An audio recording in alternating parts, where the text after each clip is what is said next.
Hi everybody, and welcome to the Momentum Harmony Portfolios presentation entitled Looking Forward with Harmony.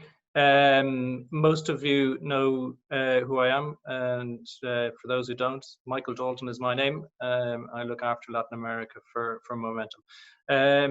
Thank you all for joining in today. With us we have two main speakers, Glyn Owen, who is Investment Director with Momentum Harmony and has been with the company since its very beginning in 1998. And prior to that, Glyn has worked in the city since approximately or slightly before 1973. So he's been through an awful lot of crises and has huge experience, but none quite as dramatic as what we've seen recently. So we'll get Glyn's view on what has happened and markets, and then following that we will have a portfolio description and strategy, etc., from Andrew Hardy, who is co-head of research and chief portfolio manager, looking after the team in London who manage approximately $6 billion thereabouts. Thank you again for joining in, and just let's get things started, and we can bring Glyn Owen in straight away. Yeah, thanks, Mike. You're absolutely right. I've been in the city for, well, getting on towards 50 years and been through plenty of crises, but frankly, nothing quite matches this, nor would it for anybody else, quite frankly, because this is the first global pandemic on this sort of scale since the Spanish flu 100 years ago. It is pretty extraordinary. Looking back just a few months as we entered 2020, there was a reasonable amount of optimism at that stage about the global economy recovering from the manufacturing recession of 2019, which was caused primarily by the US-China trade wars. We've all forgotten about that now, of course, because what has happened since then has been the most extraordinary series of the coronavirus shock. The word unprecedented has become a very widely used word in the English language in recent weeks, but totally unprecedented. And it's delivered just an extraordinary shock to the global economy. I think it's so extraordinary because a typical recession, and we are in a deep recession now, of course, a typical recession is triggered either by a supply crisis like the oil crisis in the 70s and 80s, or a demand crisis, a sudden drop in demand, such as we saw after the financial crisis. This is a combination of both supply and demand shock. So we've had supply chains completely disrupted, production of manufactured goods disappearing, services simply stopping in their tracks. And of course, on the other side, as soon as lockdown happened, there was a dramatic drop in demand from consumers and businesses.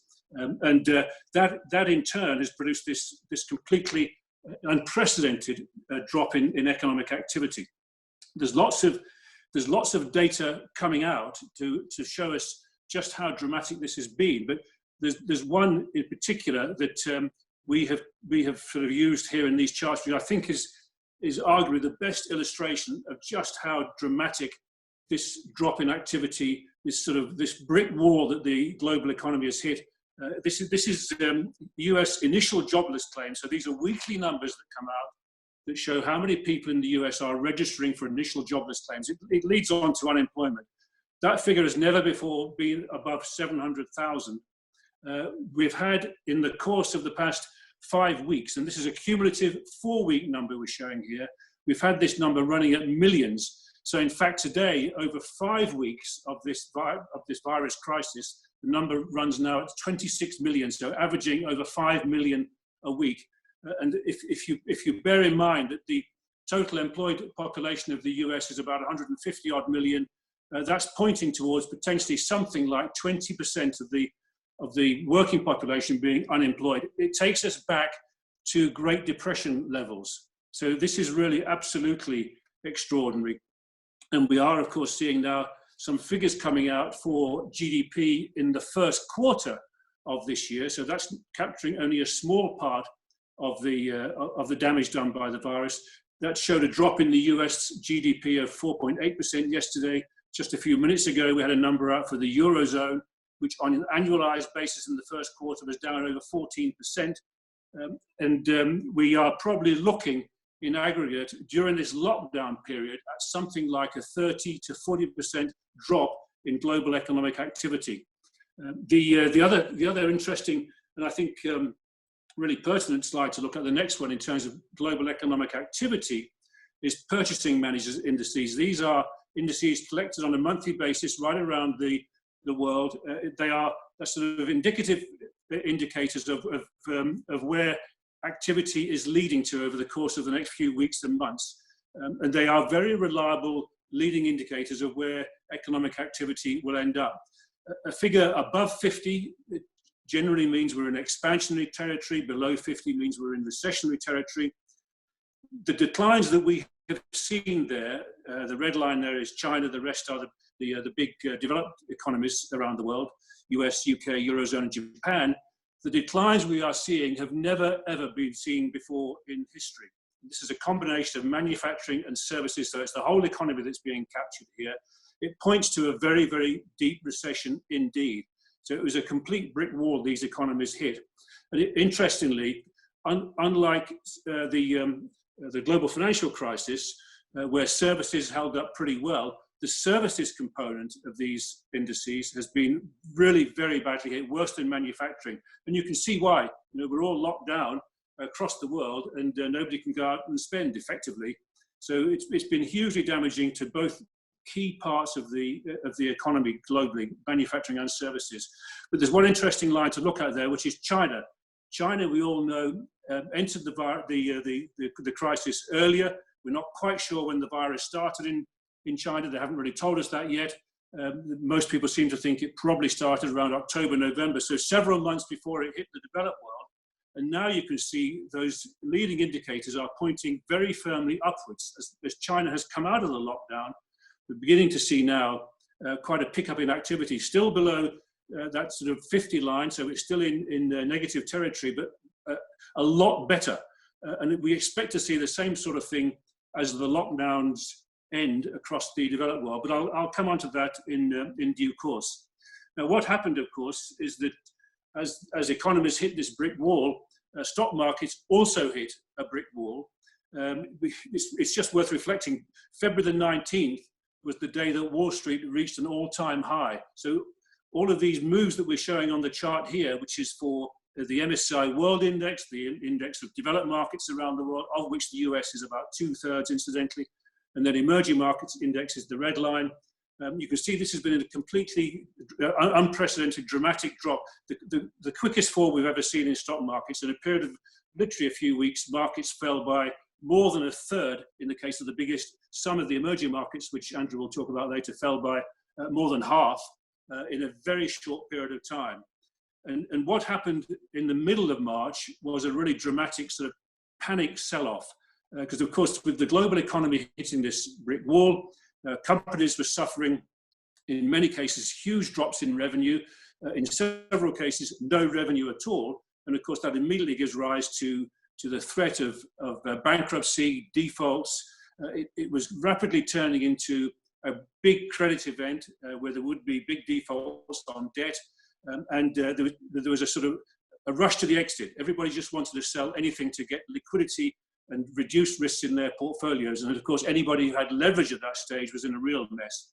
And in fact, there was a 10-day period in the middle of March where every single asset class around the world fell very sharply, including the traditional safe havens, US Treasuries, which fell about 7% in that period.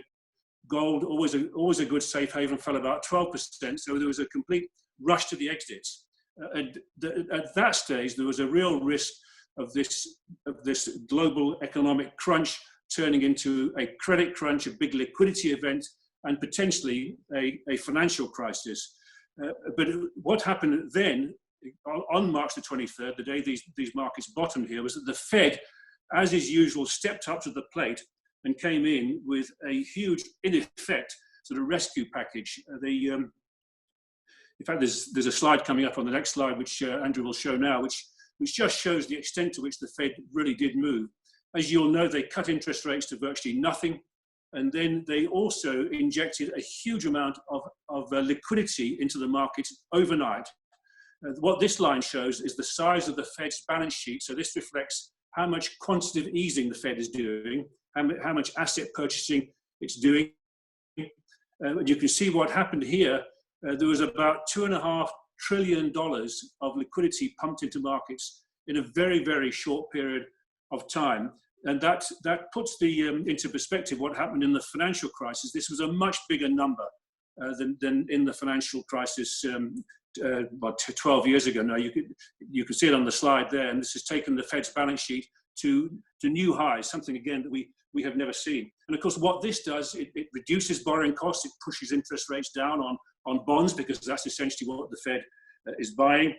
It supports the functioning of markets, it supports credit creation. It was a really very, very important move, and it stopped that panic selling. It stopped the sort of credit crunch aspects of this crisis, and I think that was a key turning point. And we can now say with some confidence that this crisis will not turn into a great systemic financial event that would be hugely damaging.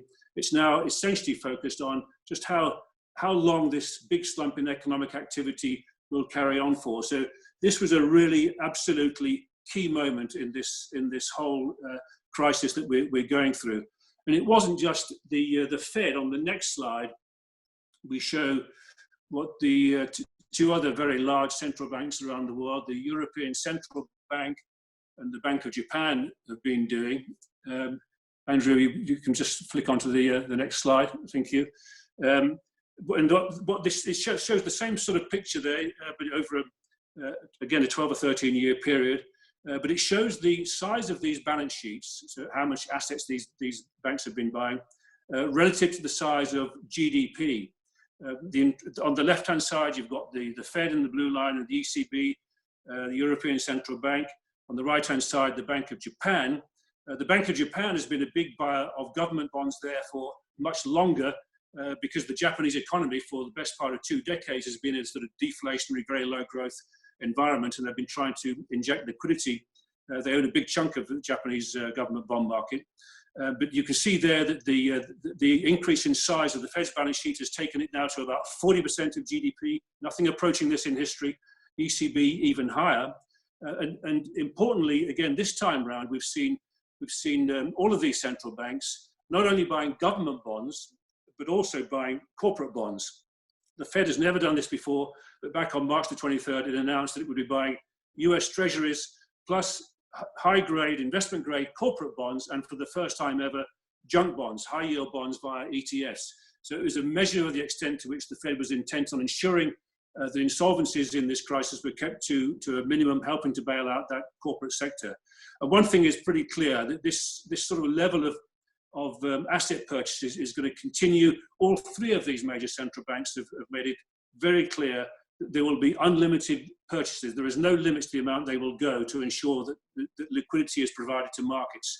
So, as I say, this stage of the crisis is behind us. The other really important thing was the way that government stepped up to the plate, and that was always going to be a key thing when you've got this supply-demand shock. And what we have seen is governments right around the world injecting, again, huge amounts of fiscal support into economies, either by furloughing workers, paying the wages of workers, by helping companies get through these difficulties with either grants or loans. The scale of fiscal injections has been huge. Something around 10 to 20% of GDP in a very short period of time has been made available. So the governments are doing the right thing here. And I think really importantly, what they're doing is protecting the sort of the productive potential, the fabric of businesses and the economies, so that as we come through this crisis, we will be in a position where we can recover fairly quickly. If unemployment were allowed to balloon on a sort of longer term basis, it would be really damaging. If many companies became insolvent because of this crisis, it would be really damaging. That looks as if it's going to be avoided by these huge steps that governments have taken. And to put it in perspective, if you look at this on an annualized basis, it looks as if globally there's going to be something like a 3% fiscal stimulus to the global economy as a result of these moves that have been taken over this short period of time. It's absolutely huge, much bigger than happened in the financial crisis in 2008-9. So those have been really, really important things to support economies, and indeed are big factors why we've seen this sharp rally in equity markets since March the 23rd. As of yesterday, Wall Street incidentally was up by 30% since that date. but bear in mind it fell by over a third in the preceding few weeks. So it has some way to go to recover the ground that it lost. And here we are. The next slide does indeed show what happened to asset classes around the world with all this economic carnage going on. Quite clearly, there have been some very sharp falls. These numbers are up to a couple of days ago, and you can see on the left-hand side there, not unexpectedly, equities, global equities in developed markets and emerging markets have been very weak, despite those recoveries we've seen in the past 3 or 4 weeks or so. And a little bit further down, the areas of sort of higher risk credit, high yield bonds, junk bonds, and emerging market bonds have also fallen sharply. Not quite as far as equities, but not far short of that. On the bottom left there, you can see that oil, well, you will know the story on oil as well as me, a huge drop in demand because of this economic shock. Something around 30 million barrels a day of oil less is being consumed as a result of this. That has, of course, has led to this complete collapse in the oil price, combined with that slightly unfortunate timing, but combined with that Saudi-Russia price war that took place for a short period has now ended, and from tomorrow there will be an agreed reduction of 10 million barrels a day of oil production from the OPEC plus area, which will help to some extent, but demand still remains extremely weak, and hence we saw those negative prices for oil a few days ago when storage capacity was simply being sort of, we're running out of it around the world. There's nowhere left to put this stuff.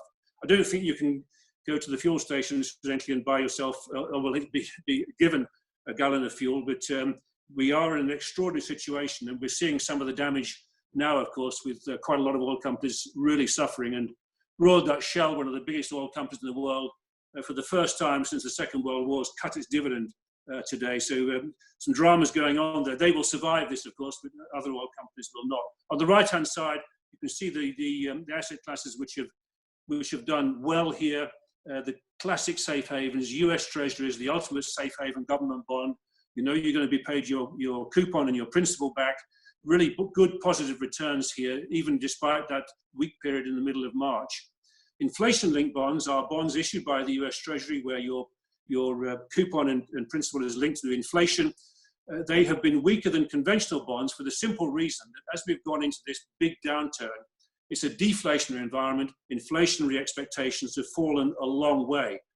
So they haven't done quite as well, but still delivered a nice positive return. And then gold, that perhaps arguably the ultimate safe haven, has done really very well this year, 13% return. And just going on to one particular notable area, which looked to us as if it was really dislocated in this crisis period in the middle of March there, investment grade credit, so bonds issued by corporations. This is in dollars, so primarily US companies here. This chart shows the difference in yield between bonds issued by investment grade corporates, high grade corporates, relative to treasuries over 4 cycles.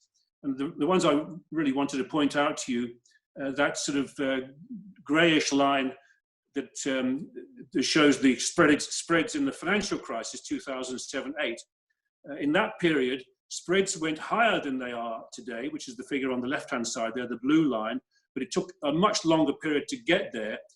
What has happened this time round is that in a matter of days, spreads went out to 300 basis points, 3% over treasuries, more or less overnight. Now, it didn't look to us as if this was reflecting the sort of the increased default risk that was arising from this shock to the economy, because it is a short-term shock, and we will get through this in due course. So it looked to us as if this was simply panic selling, people just dumping any asset classes, including some of the very best like this. And in fact, we use this as an opportunity to buy into that area. It looked like one of the more dislocated, yet one of the safer parts of the world investment scene. And Andrew will talk about that a little bit more in due course when we talk about the portfolios. But having talked about what's been happening, I just wanted to reflect a little bit about what we think will happen as we come through this. There is, of course, still a great deal of uncertainty around the extent of the lockdowns, the duration, and so on and so forth, just how much longer we've got to take this pain. But there are some things that we can be pretty certain about.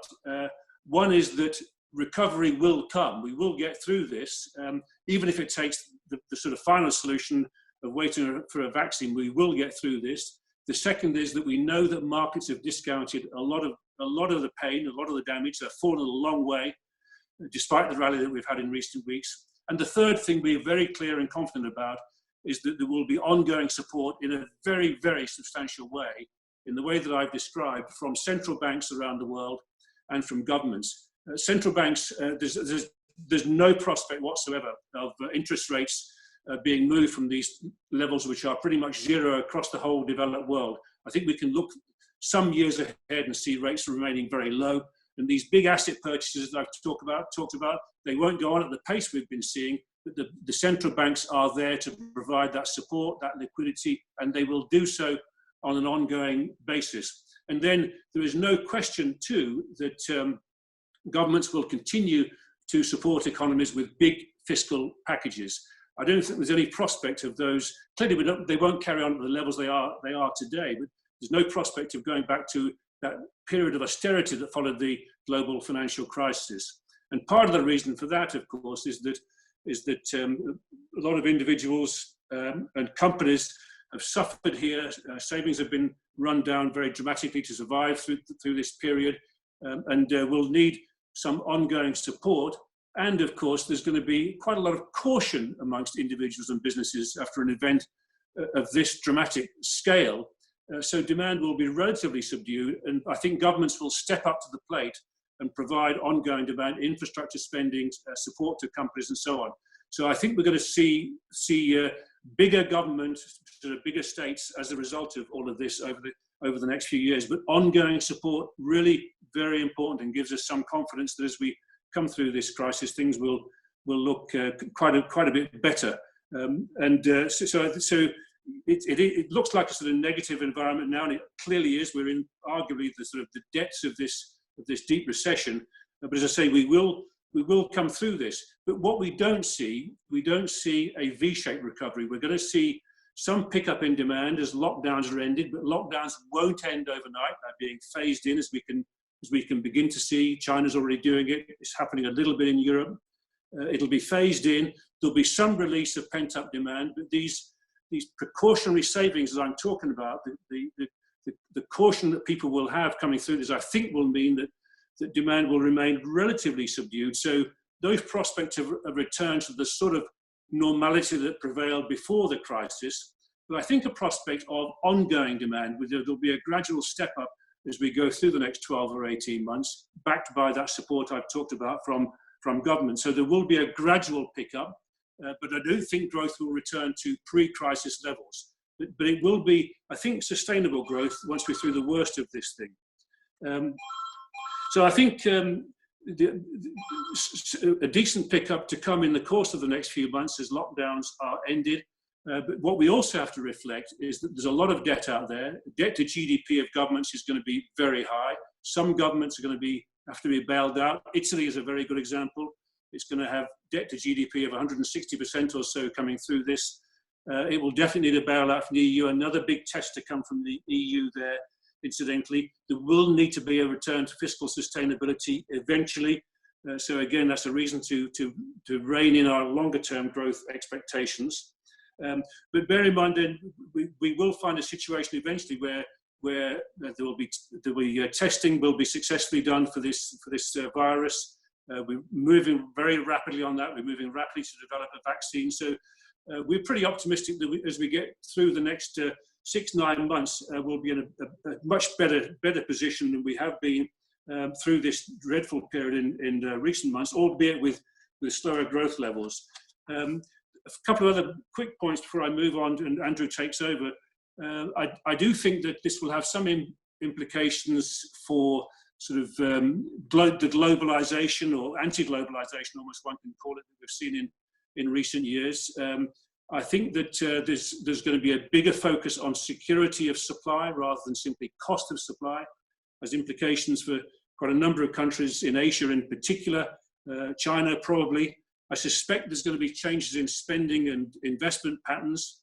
Some industries will be permanently damaged by this thing. You will see that as clearly as me in the leisure area, travel, airlines. British Airways laying off 12,000 people yesterday because they see no prospect of a return to the sort of levels of flying around the world that prevailed beforehand. So I think it is very much going to be survival of the fittest. Some sectors will do very well out of this. We're seeing that in markets already, and to say some permanently damaged. But just sort of summing up how we see things going, we are in this very deep recession currently, but it is a short-term recession. It's a short-term shock. As we come through the lockdowns, we will begin to see this gradual recovery, this release of pent-up demand. We've got this tremendous support from banks, central banks, and governments. It will definitely support valuations of risk assets, equities and credits in particular. So that gives us confidence. And we do think we're setting ourselves up here for a period of sluggish but sustainable growth once we're through the peak of the crisis. And I think we are pretty much at the peak of the crisis as we're speaking today. So with that, I'll hand over to Andrew, and he'll talk in a little more detail, in particular about the Harmony portfolios. Thanks, Glenn. Hello, everyone. Thank you for joining us today. As Glenn said, I will move on to talk about the Harmony portfolios, performance, positioning, and our views from here, and what's been affecting performance as well. Just before I talk about the Harmony performance in particular, I'd like to share a few comments on currency moves on a year-to-date basis and slightly longer as well, as they've been big contributors to volatility overall and make quite a big difference to overall returns. This chart shows world currencies, the major currencies globally, against the US dollar on a year-to-date basis. Clearly, the US dollar has been almost universally strong. It's one of the ultimate safe havens, along with the Swiss franc and Japanese yen, which have clearly also been very resilient over this period. The dollar was particularly strong during March, rallying 8.5% or so in a very short period of time, a matter of days, despite the US Federal Reserve cutting interest rates by a cumulative 150 basis points in a matter of a week or two, which meant the US dollar lost its higher yielding advantage, but despite that, rallied significantly, highlighting the extent of the flight to safety. The other key takeaway here, of course, is that the particularly weak currencies have been those of commodity-dependent countries, particularly those that are very reliant on the oil side of things, Norway, Mexico, Brazil, Russia amongst them, and also more generally emerging markets. JP Morgan's basket of emerging market currencies is down about 15% or so year to date. It's always the way during a crisis like this. Emerging markets always see their currencies weaken because of greater reliance on hard currency debt or greater reliance on trade capital flows and that general commodity price sensitivity as well. In this particular crisis, there's a lot of variation within emerging markets, but on average, they are slightly less well equipped to deal with a pandemic such as this. Harder to implement social distancing measures or extensive medical testing, as well as often lower ability to sustain large fiscal deficits and stimulate the economies. Year to date, these are the moves.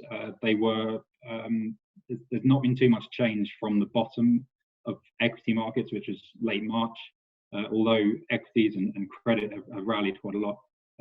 Currencies in emerging markets included have not recovered particularly.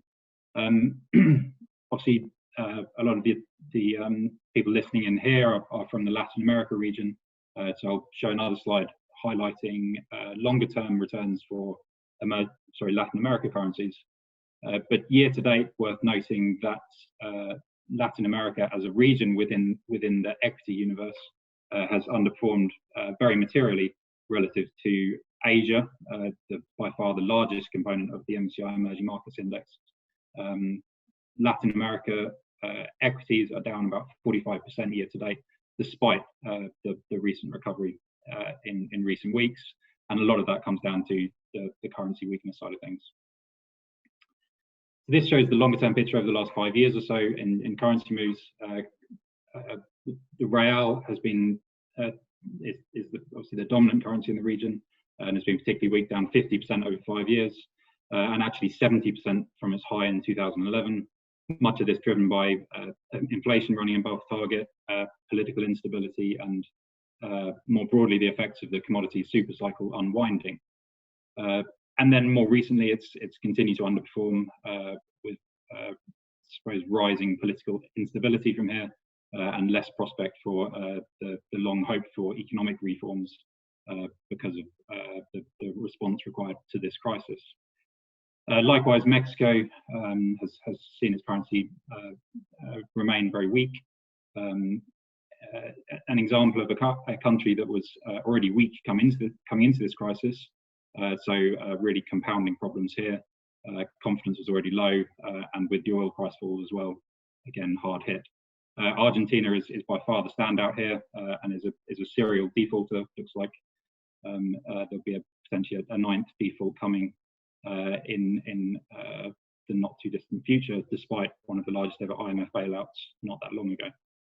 Peru stands out as having been fairly resilient, and that reflects a strong domestic economy and low inflation, and I believe no recession since 1998 actually. So they've been rewarded with a relatively stable currency. Overall, I think these moves highlight the risk in emerging market currencies and long-term depreciation trends, which obviously highlight the value of hard currency investments. Obviously equity markets globally are down significantly year to date, but in Brazilian real terms, the extent of the currency depreciation means that actually they're up 20% year to date in real terms. So this brings us onto the Harmony portfolios, which we have, as many of you will know, we have a range of different risk profiles, multi-asset, multi-manager strategies across a range of different currencies and risk profiles, which naturally offer far more breadth and opportunity and different return drivers than can be found in any one particular region. Here we see performance of the different portfolios, net of fees over various calendar year periods, and since the UCITS inception in 2012 as well, on an annualized basis there. Prior to this crisis, the favourable market conditions in 2019 had led to strong gains across all of the portfolios of between 8% up to 15% or so in the portfolios.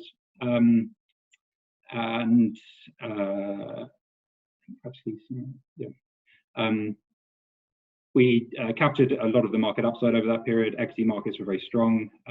We were disciplined in our approach and reduced risk quite substantially into that market strength, and actually came into this recent period of volatility with lower equity holdings and higher defensive allocations than at pretty much any other time over the last 5 years. Nonetheless, the moves in markets were so extreme that even our defensive allocations were unable to mitigate the underperformance of some other areas and the overall weakness in equities. So overall, the portfolios are down by between 11% and 17% in their base currencies year to date. Naturally, the growth risk profiles have declined the most due to the higher equity weightings. Asian profiles also suffered from their greater bias towards emerging markets and some of those currency moves we saw. Whilst the balanced and cautious portfolios held up a little bit better, but nonetheless were less defensive than we would normally have expected for reasons that I'll come on to. Overall, the downside is somewhat frustrating, given we came into the period carrying this lower level of risk. But in any normal sort of economic or market downturn, like those we've seen over previous years, we have proved much more resilient in terms of performance. But the consequences of almost universal lockdowns and massive reductions in activity levels, along with, I would say, market participants seeking liquidity at pretty much any cost, were entirely unprecedented market moves, which would have been impossible to anticipate, really. So as a result, traditionally defensive and or less cyclical asset classes, such as listed real estate or high quality credit, perform poorly, which undermined some of the risk return diversification methods that we and many other investors employ in these sort of multi-asset portfolios. Crucially though, we maintained our positions. We've done a huge amount of work upfront with our underlying investments, and our processes are very well drilled. We've got the benefit of our team having worked together consistently for the best part of 10 years across most of us. So well drilled, and we stuck to our guns and rebalanced during this period as equity markets were falling. We bought back in, particularly to the more quality equity side of things, and trimmed those holdings that had held up better. And that stood us in good stead to benefit from the full recovery that we've seen in markets since March 23rd, over which period the portfolios have gained between 10 to 20%, as a lot of the distortions in markets have been corrected to some extent, albeit we still think there's quite a long way to go.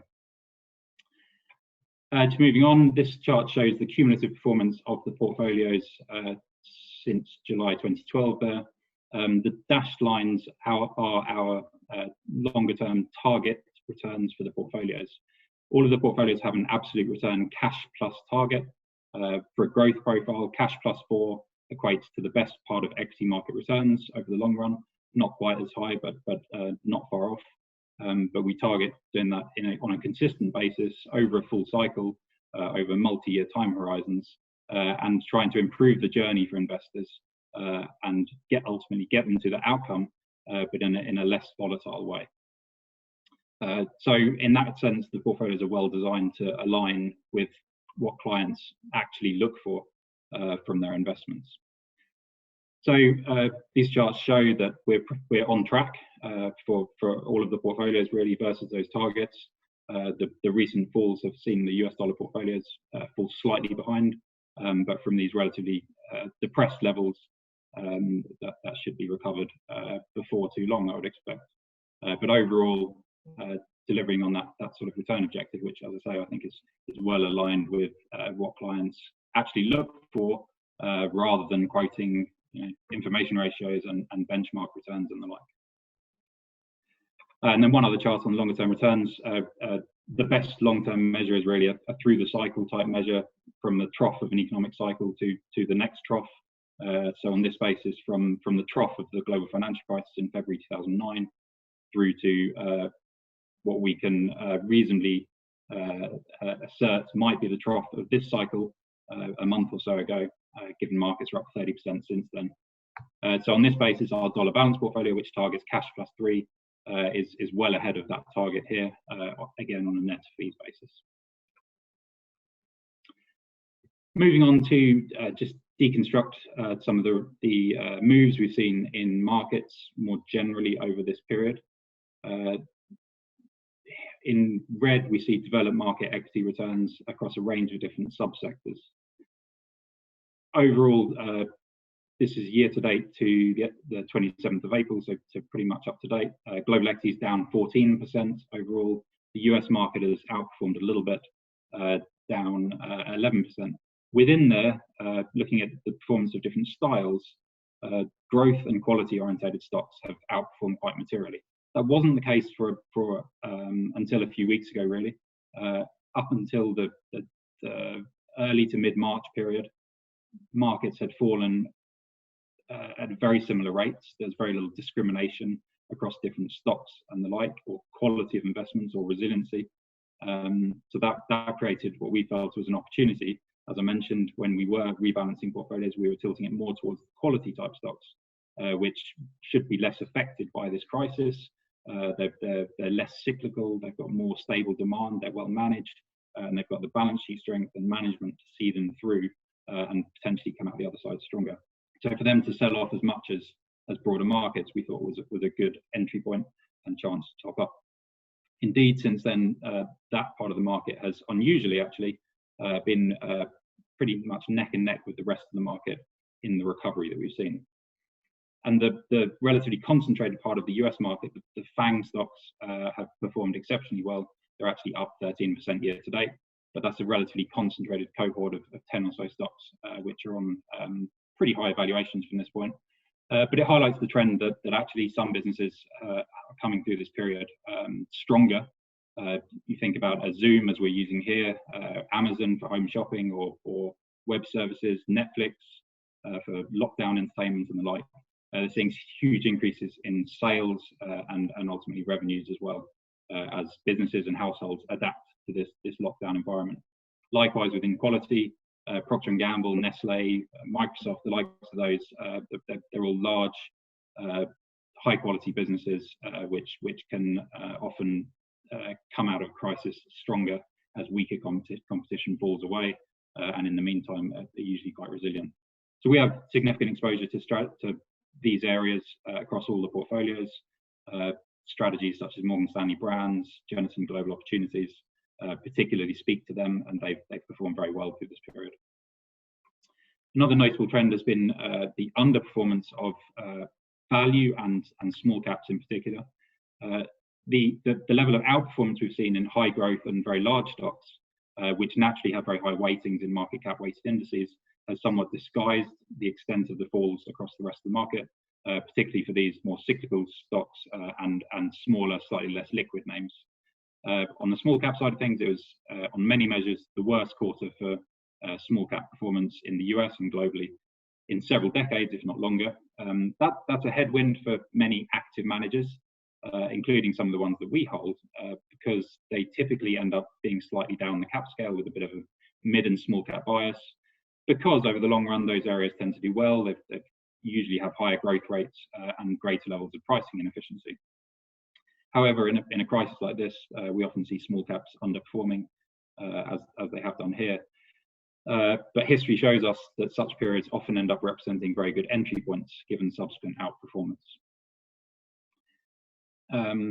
Just looking at emerging markets, I've mentioned this. Latin America has been a massive underperformer over this period. A lot of that currency driven, but a lot of it also due to the nature of the crisis and ultimately the outperformance of China and North Asia generally, where there's a greater capacity to manage the risk and to respond and stimulate economies. So the market has very much priced in divergent outcomes from here. And then I'll touch on this listed real estate and listed infrastructure side of things in just a minute on another slide. These asset classes are typically resilient and perform, give an element of downside protection in periods like this. So the extent of their underperformance over this period has been surprising, but again, it's symptomatic of the nature of this sort of lockdown. This chart shows you the underperformance of value over a long time period. This is using the MSCI Global Value Index compared to the Global Growth Index. So going back to 2007, we've seen almost 90% of underperformance for value relative to growth. Partly because value stocks are having a tough time, and partly because the other side of it, growth stocks, are doing particularly well. There's a huge level of disruption in markets, economies, in our lives, and a lot of those companies that are most leveraged into that, like some of those growth stocks I mentioned before, are going from strength to strength and are being highly prized by market participants. On the flip side, on the value side of things, a lot of stocks in that area are energy stocks or financials. They're more sensitive to interest rates and commodity prices, and both have really been going against them. The point we'd make, though, is that a huge amount of the bad news is priced in already.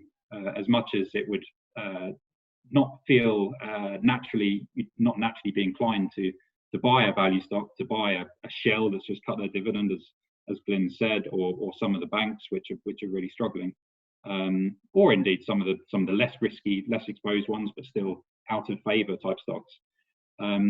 It's not necessarily that kind of that growth outlook that matters, but valuation at the end of the day is the most important thing. You can have a great business, but if it's overpriced, then it's hard to make money from there. Likewise, you can make money from a less good business if it's particularly cheap. Indeed, it's been consistently demonstrated through history that investors struggle to make money over the long term if you buy stocks on very high ratings, because negative shocks or new competition often reduce their advantage or allure over time. Likewise, we see that value stocks can rally even on bad earnings. So it's US reporting season now. A lot of stocks and companies are reporting earnings. A recent example that one of our managers holds is Bed Bath & Beyond, a major retailer in the US that's facing a multi-year and generational type challenge from online retail and the like. They reported a massive decline in earnings over the period, but their stock has rallied almost 100% or so in the last few weeks. Ultimately, a lot of that bad news was already discounted in markets. So even as earnings and economic data comes out over the next few weeks, and inevitably is going to be very, very poor, you've got to factor in that a lot of that is already in the prices, essentially. In fact, one of the value-oriented managers we hold in the US dollar portfolio is Lyrical. Their strategy, I was just looking the other day, is up 56% from the lows in, I think it was early March for their strategy. Over the same period, the US market is up 23%. So you can have a huge amount of outperformance in a very short space of time in areas like that. Ultimately, styles are very difficult to time though, so we maintain a good balance across all different styles. This is an interesting chart which highlights the extent of that growth outperformance in the US market. The top 5 stocks in the S&P 500 now account for more than they did at the top of the tech bubble, which was a period of very high valuations, clearly, and buying stocks at those sort of high valuations didn't work out well in many of these cases. Likewise here, most of these names are on very high valuations. Amazon stands out on 85 times earnings compared to the S&P 500 average of about 22 times at the moment. Indeed, tech overall, if you use the NASDAQ index as a proxy, is on something like a 50% valuation premium to the broader market. So yeah, there's been a lot of variation in underlying market returns overall. And indeed, just as a kind of counter argument, or the corollary of the Bed Bath & Beyond example, Netflix have clearly seen massive increases in their subscriber base. I think recently they reported a doubling of their subscribers globally, which isn't necessarily surprising. It certainly didn't surprise investors, and actually their stock fell on the day, highlighting how much good news and optimism was already priced in. Ultimately, I would say from this, some of the key points would be highlighting the risks associated with a passive approach at this point. So just buying an index tracking approach, you'd naturally sign up to being less diversified in your stock allocations, and following your greatest allocations will be to the past winners rather than necessarily what's going to win in the future.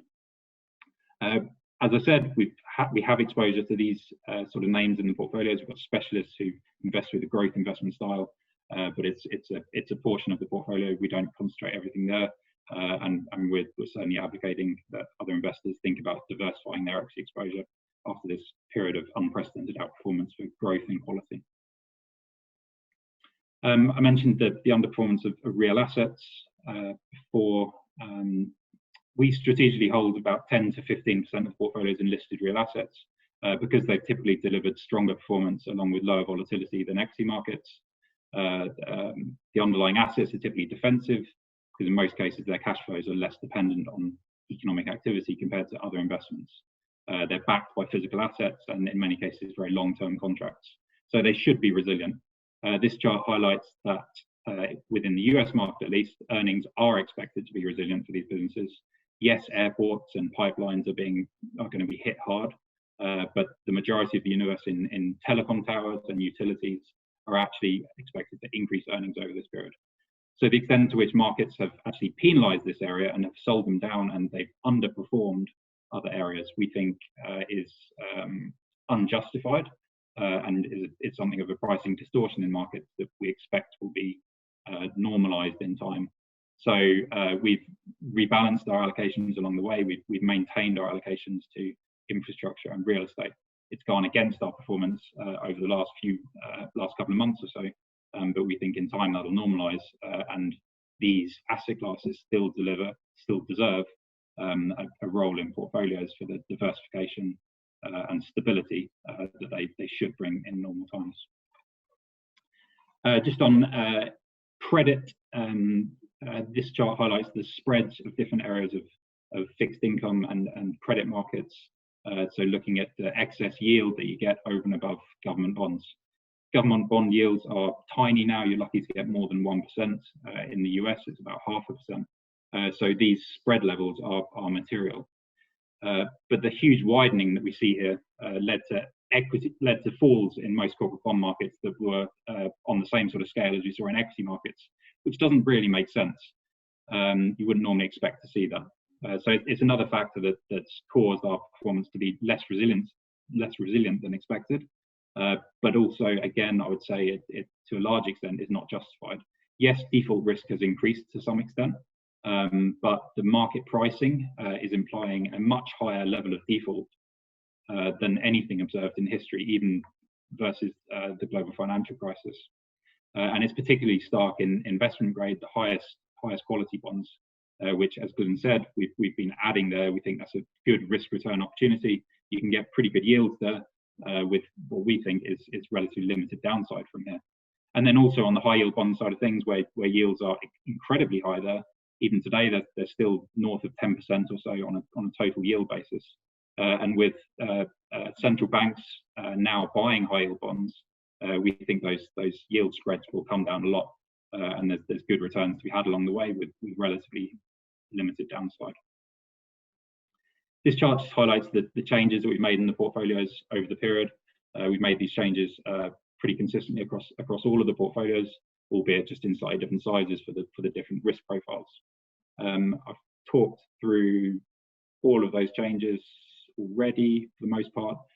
Ultimately, we're reducing the holdings that have performed best through February and March and adding to equity markets, buying into the weakness, and then increasing risk a little bit in early April. The most recent change highlighted at the bottom there is around convertible bonds. With equity markets having rallied 30% or so, we feel that there's a lot of the recovery in the price. Equity markets can continue to recover from here, particularly parts of it, as I said, value, real estate, etc. They're particularly depressed. But overall, we wouldn't be surprised to see equity markets take a little bit of a pause. And at the same time, we still see very, very good value within credit markets. So what we've done is we trimmed a little bit of our equity exposure and added to convertible bonds, which actually give you credit-like yields, but the optionality on the equity attached to it as well. So somewhat the best of both worlds. We access that via active managers. I think that's by far the best approach. And it's another asset class that's seen a wave of selling pressure, and so there's a lot of mispriced opportunities within there for those managers to take advantage of. And then just final slide from me before we open up for questions. This highlights the asset allocation of the two US dollar portfolios at the moment, the balanced and growth profiles. We've got similar overall allocations across the other geographical profiles, across the balance and growth ranges. What we'd highlight here is the extent of the diversification in the portfolios. It's sophisticated, sensible diversification as well. It's not diversification for the sake of it, but it's a range of different underlying return drivers within the portfolio. For many, many years, we've implemented this approach, and it's stood us in good stead. We've been able to deliver those good, consistent long-term returns with relatively low volatility through time. It's not been as effective in recent months as we would normally have expected, although we still have provided more protection than relative to equity markets. But ultimately, this was a very different downturn and reflects a liquidity panic. And from this point forward, we see very good opportunities across many of these asset classes. Nonetheless, we still hold our defensive allocations in portfolios, even within a growth profile. We have some allocations to government bonds, inflation-linked bonds, gold, liquid alternatives, and the like. I should note that those defensive allocations all perform very well for us through this period. They're all up pretty handsomely year to date, and also were up through those critical few weeks when markets were down. So I always say that diversification is the one free lunch in investing. There's really no excuse for not taking advantage of it. It doesn't mean buy everything or buy blindly, but if you have a number of different investments with different return drivers and good long-term expected returns, then you can significantly reduce your overall risk in portfolios by spreading across a range of different asset classes. One of those areas that Glyn touched on that we think is sensible to have in portfolios at this point is exposure to inflation hedges. It's one of the risks that is certainly not on the near-term horizon. We're moving into more of a deflationary type environment, but the extent to which other investors are not worrying about inflation at all, we think represents something of a risk to markets in time. If in a few years' time inflation started to pick up a little bit, which wouldn't be surprising, because ultimately it's the best way for governments to kind of grow their way out of the increased debt burdens that they will have. They're going to be targeting high rates of inflation, and given the level of fiscal stimulus as well, it's certainly not impossible as the crisis period passes. So holdings like inflation-linked bonds and floating rate loans and the like, we think play a valuable role in portfolios. Overall, I mean, I think for the rest of this year, as much as the last few weeks have been good, we expect market volatility to remain high, and so diversification is particularly valuable going forward, I would say. The outlook for economies and corporates is clearly very challenging, but most areas of credit and equity markets are still discounting too much bad news overall, in our opinion, despite this recent recovery. So uncertainty remains high, and we can't predict with certainty exactly when the crisis will pass, or if markets have already bottomed, or how much further volatility we'll have. But the crisis period will pass eventually, and markets will recover, and we remain fully invested and well diversified, and will fully participate in subsequent market gains as a result of that. Right, with that, we should open up for questions. All right, yeah, thank you very much for that. We've had some questions come in on WhatsApp, so I just call out the first one here to you. If there's a second wave of the virus, has this been built into the models and the like? Do you want to say that, Glyn? Yes, let me just reflect on it. Clearly, there is a risk of a second phase coming along, and that's one of the things that governments are worrying about right now as they talk about phasing out the lockdowns, exiting the lockdowns on a phased basis. There's a real fear of a second phase, and of course, the Spanish flu 100 years ago, the second and third waves were actually the worst part of the crisis. So we wouldn't dismiss that risk. It's one of the big uncertainties that remains. But what I think is certainly the case is that we are all collectively getting increasingly better prepared for what we now face. Governments are much better prepared. They're worrying about every single aspect of this crisis, whether it's PPE for healthcare workers, whether it's for testing. That's clearly going to be rolled out much more widely as each day goes by. Vaccines getting that much closer. So I think the healthcare systems, governments, businesses, and us as individuals will be better prepared. There will be some herd immunity presumably be building up as well over this course when we're entering this exiting the lockdown period. So I wouldn't dismiss the risk at all, Michael, of a second peak, but I think it's less likely, and I think that governments are clearly going to be very cautious in coming out of this initial phase. So the risks are there. If we're wrong in making an assumption that there'll be some increase in transmission rates, but not a dramatic rise in a second peak. If we're wrong in that, it would be damaging. There's no doubt about that, and it would be a big setback to economies. So it's one of the risks that's out there. It's a reason, as Andrew has alluded to earlier, that we've been relatively cautious in the way we've sort of handled the market evolving. We've built up credit positions in this period. And so we fully recognise that risk, and we will be pretty cautious as we see how we exit these lockdowns. Yeah, I think balance sheet strength and durability of businesses is key at this sort of period, and especially if you worry about that sort of scenario. So it speaks to the outperformance of those high quality type businesses, many of which, as I said, can use a crisis as an opportunity and come out the other side stronger. But critically enables them to survive through that sort of period, because you never know. Yeah, you never know. Yes, another question was, with huge stimulus packages available, will this ultimately devalue the US dollar? Well, don't really see why the US dollar will be sort of particularly devalued any more than any other currency. If anything, the US economy is showing considerable resilience. It's a very broadly diversified economy, of course. So I suspect that the US dollar will remain a safe haven that people turn to, and the US treasuries will, without a shadow of doubt, remain a safe haven that everybody wants to own as part of precautionary portfolios. So I don't think the US dollar is going to be particularly exposed to these sort of fiscal. Yes, it's going to have big fiscal deficits, but remember the one thing about the US, just like the UK, it controls its own currency. The problem that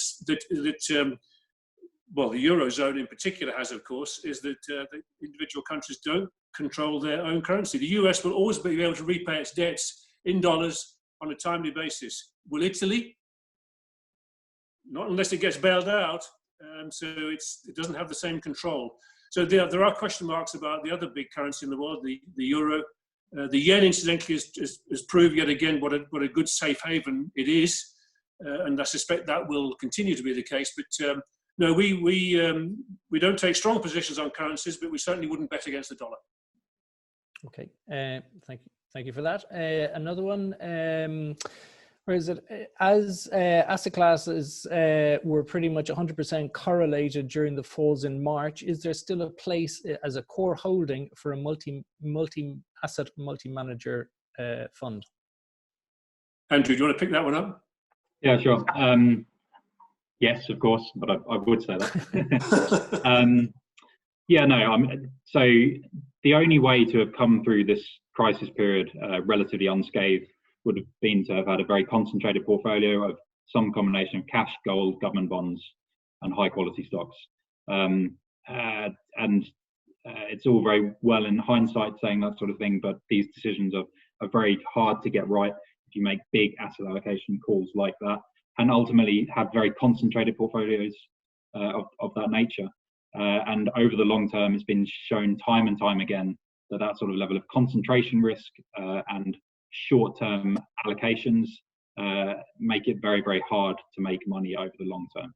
There's a world of opportunity out there, and we make the most of it in our portfolios. You can get return drivers that are uncorrelated and that are all pretty reliable over the long term, and critically in a liquid form as well. We're able to access all of that and package it into the Harmony portfolios in daily dealing investments, daily dealing funds. The flip side of that is liquidity was punished during this period. Everyone needed cash. That was the top priority. They sold whatever was liquid. Property is a good example. As much as fundamentals have been challenged, part of the problem, that's why real estate has been less resilient, is we access it through listed vehicles, which is completely the right way to do it when we're offering daily liquidity to our clients. However, less liquid vehicles, you can't get your money out. UK property funds, once again, have gated in this crisis very early on. So anyone who needed liquidity, they sold what they could sell. And so I think that disproportionately affected some areas like listed real estate and the like. But over the long term, there's clear value there for clients. They can add to their investments when they need to, or they can get that liquidity if they need it. And ultimately, those sort of distortions are ironed out over time. and I expect that to be the case this time around as well. But yeah, no, we have a very wide opportunity set available to us because we invest globally, because we hire specialist managers across all these different asset classes. Convertible bonds is another great example. It's a niche asset class, but it's got some fantastic characteristics that play a really good role in dampening volatility, but still capturing upside in diversified portfolios. We wouldn't put all of our money there, but we think it'd be foolish to ignore areas like that. So no, I think the case for multi-asset investing is very much intact. Okay, great, thank you. Just on, I'm not sure how we're doing on time. We've just gone over an hour and 5 minutes, an hour and 6 minutes. I've got one more question, and that's if you could just address energy stocks or the energy sector, please, and your thoughts, especially for long-term investors. I'll make a start on that. Michael and Andrew will no doubt chip in. The current levels of oil price are unsustainable. This is a very short-term issue. These negative prices that we saw just last week and these very, very low prices are the very short term to do with this huge overproduction and lack of storage capacity. So people were buying to get their oil stored. Now that will get sorted out in several ways. One, as we come through the lockdowns, as we exit, demand will pick up. I mentioned earlier that demand is down by about 30%, 30 million barrels a day. Production is being cut from tomorrow by OPEC+. There's not a shadow of a doubt that shale production in the US is falling as we speak, because many producers are just closing wells. They're totally unprofitable. And most oil fields around the world are unprofitable at these sorts of prices.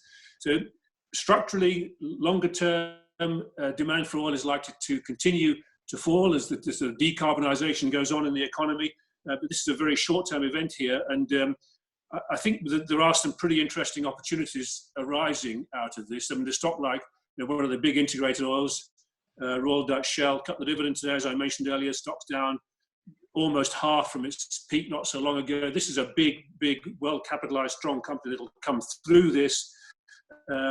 And you can see some quite interesting buying opportunities there.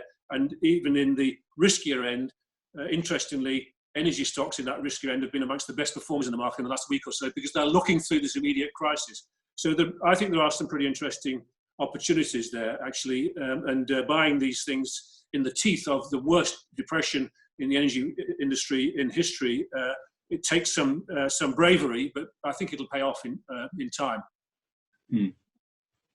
Andrew, anything? Yeah, no. On average, energy is a very, very challenged place, as Glyn said. I'd just highlight though that those sort of averages do disguise a lot of variation beneath the surface. Clearly, the big integrated oil companies are struggling, and the more focused businesses like drillers and the like, E&P type businesses are very challenged. Even there, though, if you believe that at some point the oil price will normalize, then the strongest players within that area will possibly come out the other side stronger through surviving and through less competition. So there's an opportunity there for particularly some of our more value-oriented managers who are have a little bit of exposure there, but also just different parts of the market. You don't necessarily have to be in that highest risk drilling exploration sort of area. Oil field services type businesses that are less exposed to the oil price and more just ongoing servicing and maintenance type requirements. They've fallen a huge amount as well. Clearly their revenues are down, but longer term they stand a good chance of recovery and are less dependent on the oil price. And then at the other end of the scale, some of our value managers have exposure to your storage tanker type stocks. And guess what? They've actually done really well over the last few weeks because storage is exactly what the market has needed at this period. And it's the lack of storage that has ultimately forced the oil price into that negative territory more recently. So yes, very challenged, but a good example of indiscriminate selling pressure creating opportunities, and we've seen a lot of that across many sectors in recent weeks. The devil's in the detail in so many different sectors and asset classes. Okay. Okay, super. There's one more question. It's about the current situation on lockdowns, and when do you see that normalizing or some sort of return to normality across the markets, of course, global markets? Well, I think there's going to be it's going to be a long period, Michael. I think that we're already seeing the necessity of having a sort of a phased exit. And social distancing is going to remain in place, well, potentially through to the end of this year, quite a long period of time. But I think what is key, my own view, what is key is to get children back to school. It looks as if young children in particular are not a particular problem, either in terms of catching or transmitting this virus to adults. And that's very important to enable parents to get back to work, of course, and governments are going to be very keen to get people back to work. You know, they can't afford to carry on with these huge amounts of money they're spending to support companies and businesses. So gradual. I think we've started to see it in parts of Europe. Clearly, Trump is very keen to ease the lockdowns in the US. The greatest risk is that first question you mentioned earlier, the risk of a second peak. There's been some increase in transmission rates in Germany since they eased a little bit the other day. That's a bit of a worry. So I think it'll be very cautious, and I think it could well be 6-9 months before we're through into what we might call some degree of normalization. But real normalization comes when we get a vaccine, and that could well be 12 months from here. I mean, a vaccine will be produced, in my view, in record time. There's a huge amount of effort going on from the very finest minds around the world in producing a vaccine. There's one going through human trials here in the UK as we speak.